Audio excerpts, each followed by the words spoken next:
Hello, I'm Brian. I'm a TFS technician out of Livonia, Michigan, and welcome to the Cable Academy. Today we will discuss the proper steps for characterizing an RWM package. At the start of the technician's day, he will dispatch on a rehab work package ticket in GCAS. Once dispatched, the tech will locate the work location address on the ticket. After arriving at the working crossbox, the tech will open up the ticket in GCAS, where a hyperlink can be found that will redirect him to the RWM site. This is where the details of the package can be found, including the cable and pairs to be tested.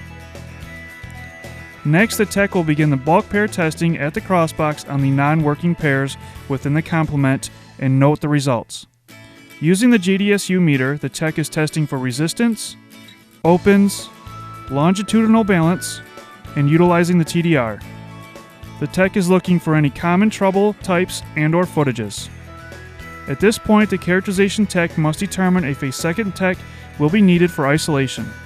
If so, a helper ticket can be created in RWM. After bulk testing has been performed, the tech will then open up the RWM package and select the LSBBT tab. This is where any problem bands will be attached if there are any. Next, the tech will test the problem band using the LSBBT method of real-time LPA. If the problem band is not assigned to a pair within the complement of the package, the tech will access the neighbor check. Within the neighbor check test, the bands can be sorted by pair. The tech will then note all working bands within the complement of the package.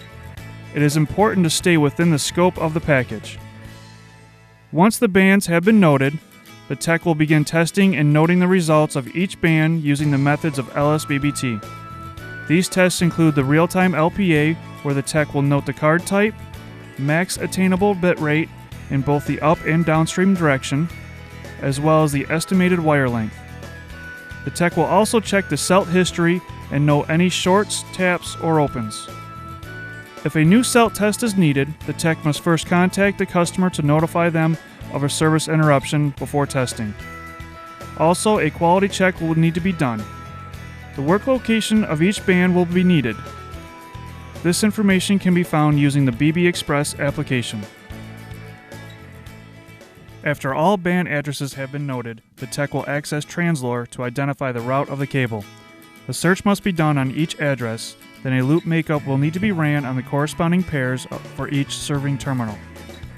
This will inform the tech of how long each loop is from the crossbox to the customer's serving terminal, as well as the gauge of the cable. These results will also need to be noted for comparison. Next, the tech will begin the visual inspection step. The tech will walk the route of the cable looking for any obvious issues, such as bypasses, temporary closures, damaged or missing closures or PEDs, and note the results. After testing and visual notes have been taken, the tech will compare all results, looking for any common footages and/or locations. If a common trouble footage has been determined, the tech will use Translore to locate the address to go to for further isolation. Once the tech has arrived at the trouble location, a visual safety inspection must be completed. The tech will test pairs again to accurately isolate trouble location, such as a corroded or wet splice, splice chewed by animals, a defective section of cable, or defective buried splice.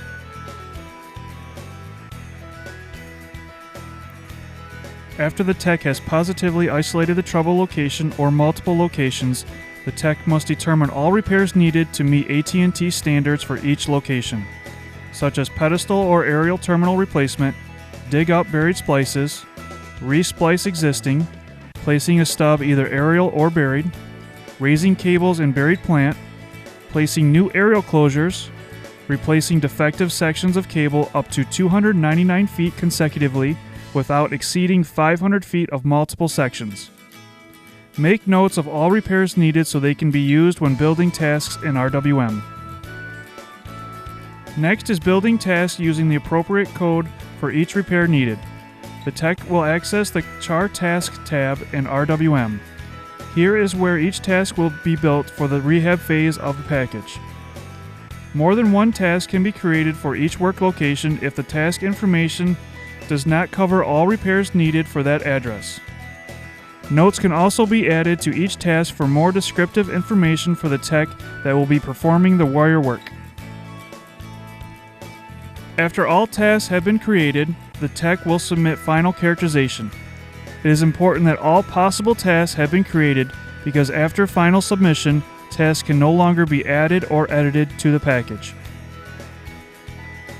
The characterization tech will then order the supplies needed for a job using upfront. For example, aerial terminals, buried terminal blocks, aerial closures, as well as cable needed for replacement. Make sure to include the RWM package number with the order before submitting. Final steps will be to notify the manager of any and all roadblocks or delays with the progress of the package, such as supplies on backorder or waiting approval, and contractor work needed. Some managers will have the characterization tech contact the contractor directly to set up any work needed. Make sure to give the contractor precise information of work to be done. This concludes the characterization of an RWM package training video, brought to you from the Cable Academy. Thank you and be safe.